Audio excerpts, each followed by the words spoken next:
We're Victor and Joanna. Since you've known us, we've quit our jobs and spent a summer building a floating coffee shop. We're off. Then we took our fleet of 2 narrowboats and a canoe and went around trying our hand at being boaters, it's freezing, bakers, action stations, baristas, and more recently, parents. Meet our baby boy William. Join us now as we find our feet as a family of 3 and begin looking forward to our next adventure.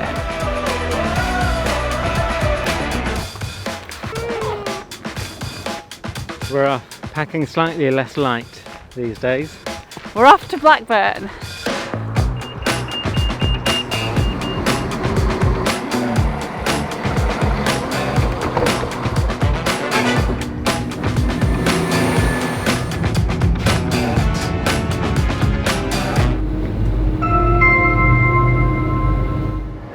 We're on our way to my hometown of Blackburn to hang out with William's grandparents, my parents.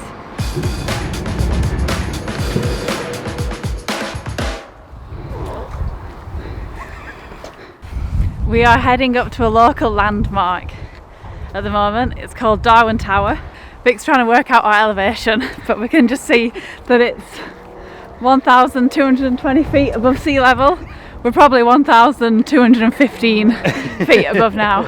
Right now we're at base camp and things are pretty good actually, feeling pretty good. That is our destination.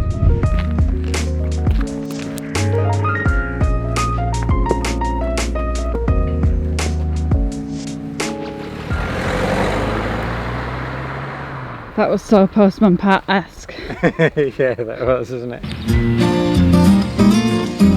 Postman Pat, Postman Pat, Postman Pat and his black and white cat.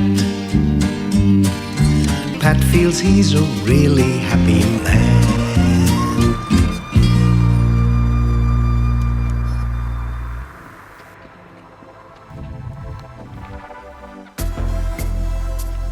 Past the reservoir, we're now at the foothills of Mount Darwen. That's a thing of living on the canals. You don't get to go up many hills and you don't get to go up many stairs in your house even. Yeah. So the past few weeks has probably put us back a few pegs in the fitness levels.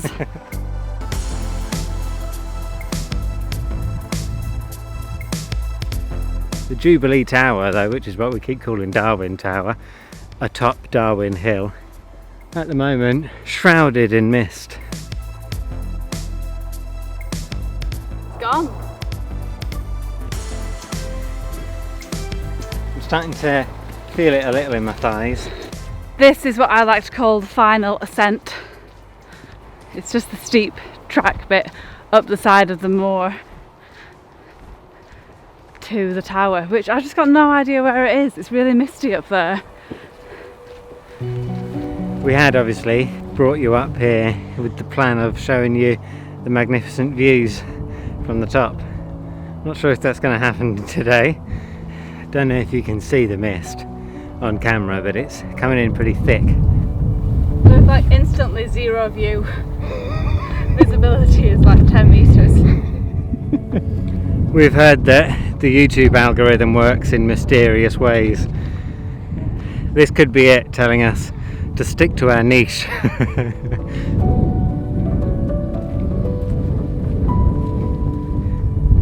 Hasn't quite worked today. It's only really prime weather if you're some sort of fog watcher, which you might be out there. Gosh, it does feel a little bit like Everest. Okay, we're going for it. We just passed a chap and we're like, how far is it to the top? How long have we got? And he's like, it's literally just there. It's just around the corner. I'd forgotten actually that it was all scaffolded up, so on top of not being able to show you any of the views, we can't even show you the tower. You might at this point in the video be thinking, what's the point in me watching this?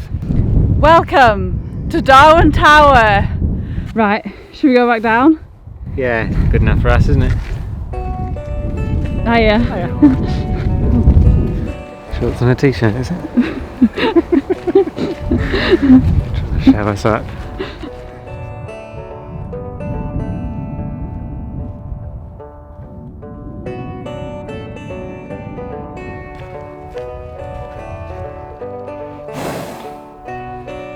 Well, we're very nearly at our start point again, and the mist has followed us down, so it's misty everywhere now.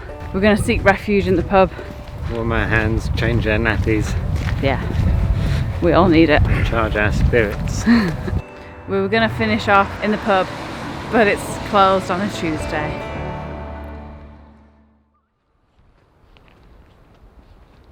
Good morning. I'm on the canal up here in Blackburn, near where Jo's parents live. I've just dropped down onto the canal and I'm walking into Blackburn. Jo's not with me. We got to Jo's parents last night and didn't do the best sleep in the world, for reasons that I'm sure any parent can imagine. So I'm on a solo mission today, mostly to get some coffee and breakfast, but also to show you around Blackburn and perhaps to dispel some of the aspersions about this fair town that get put about. We'd meant to bring the Nicholson's guide with us and we forgot, but we were going to read it out here for comedic purposes. But basically what it says about Blackburn is go straight through it, don't stop. I feel like it's had an unfair reputation. So well, we'll go through and see for ourselves. This stretch of the canal, very quiet, seems very lovely, but we'll see how it changes as we get into the more urbanised areas.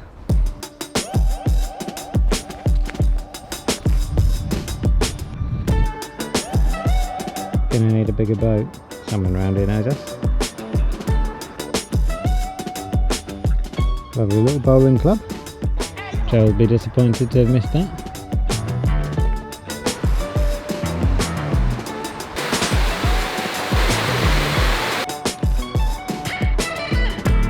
This lot goes under a bridge and the towpath diverts and goes up here, so I'll have to go up and navigate the roads and see if I can find my way back down to the canal. And hopefully it's that simple.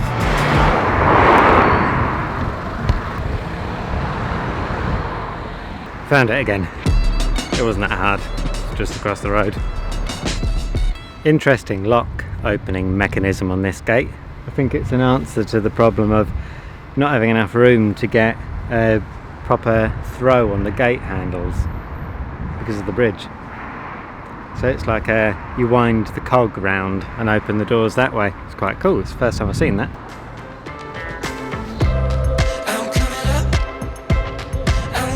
That journey obviously took him a little longer than he expected. Another navigational challenge for the towpath wanderer. Made it again. 56 miles to Le Pool. It's like the old facade of a building that's not there anymore.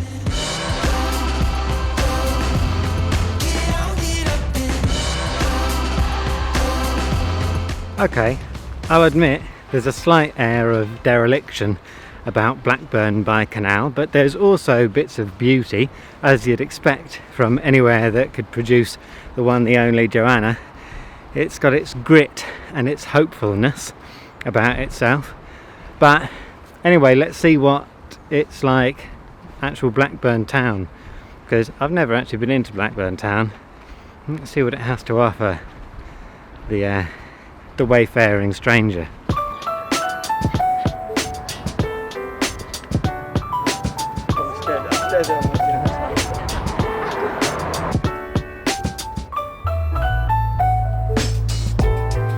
Haven't seen much of the town yet. I've yet to find any breakfast, but what I do realise is that a lot of cool art going on in Blackburn.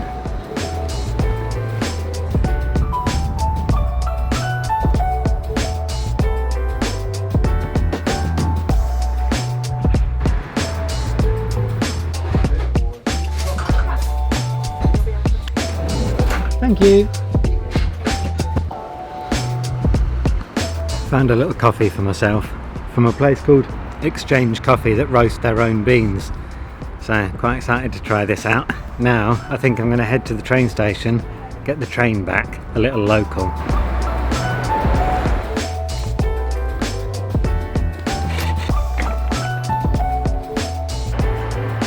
This coffee is delicious.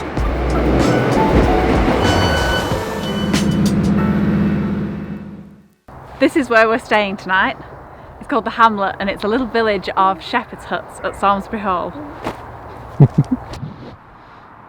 This is the actual hall, it's Samlesbury Hall, and it was built in the 1300s. I actually used to work here, and it's also one of the most haunted places in Britain. Ooh. And I've seen proof of it. This is the Great Hall, which was the original part built in the 1300s. Like when it was first built, it was one of those where the fire was in the middle and just a hole in the roof. That's how old it is, like thatched kind of thing. And then everything else was added to it. I know these things because I used to work here. They do functions and things, they have a restaurant, and they do weddings and things. And when I was like 17, this is where I used to pour champagne for wedding guests and things. It's where you cut your teeth in the hospitality sector. Absolutely. They do like ghost tours and things here, and one time I was working and they were doing a seance and there were ghosts up on that balcony. I didn't just see them, everyone saw them. But there is an even spookier room than this that's got like all the murderous history. If you think it's ghostly murmurings you can hear on this footage, it's actually just William. He's just making weird noises while he's sleeping. This fireplace, there's like priest holes up it. So like, you know, when they came around hunting down all the priests, yeah, in the Henry VIII time, they climb up the chimney in these little like rooms, well, little bits where they can hide off the chimney. In this one and the next room. The spookiest room is upstairs.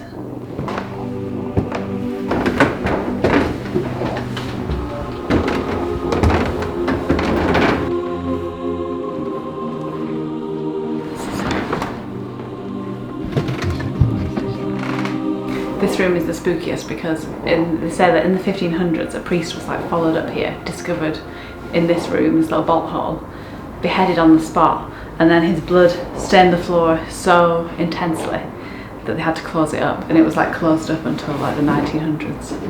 That's not the only ghost story that's involved in this place. There was a family and they had a daughter, Lady Dorothy, and it was kind of like a Romeo and Juliet kind of thing. She was in love with a Protestant and she was Catholic. God, it just wasn't done in those days. They sent her off to a convent and she died of a broken heart. And that's one of the ghost stories, is that people always see a woman in white crossing the road and they think it was Lady Dorothy. And I think what's spookier than any ghost is when places have these kind of figures.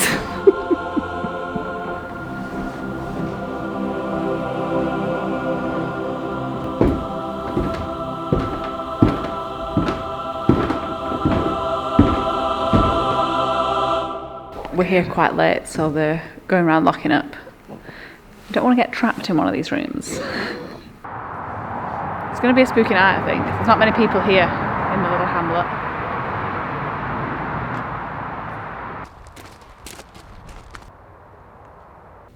This is the inside of the shepherd's hut. How cute is it? It's really warm as well. This is our bed, currently being modelled by little William. Makes it look very spacious. We've got towels, blankets, tiny windows, storage, full-length wardrobe, coat hooks, radiator, full bathroom, sink, toilet, shower. It's pretty cool, isn't it? We've also got pizza on the way. Success. Amazing. I got totally lost. How's yours? Mine's pretty salty. Salty. That's the name of the game here.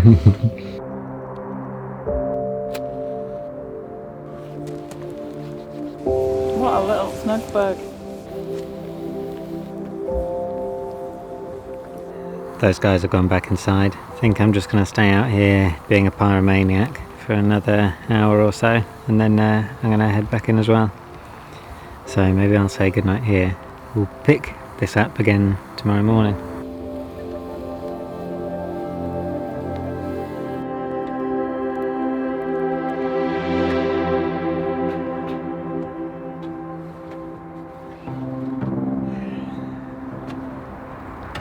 Morning. Good morning. Well, all things considered, William, that was a really cosy and lovely night's sleep. And we're off to get breakfast at the Heritage Cafe here. They are the resident chickens. I think they provide all the eggs for the cafe.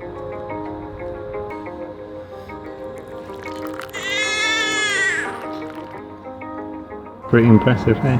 Yeah, it looks great.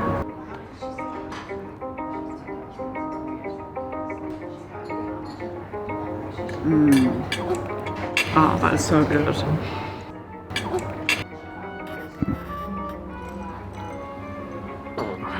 quite hard to drink.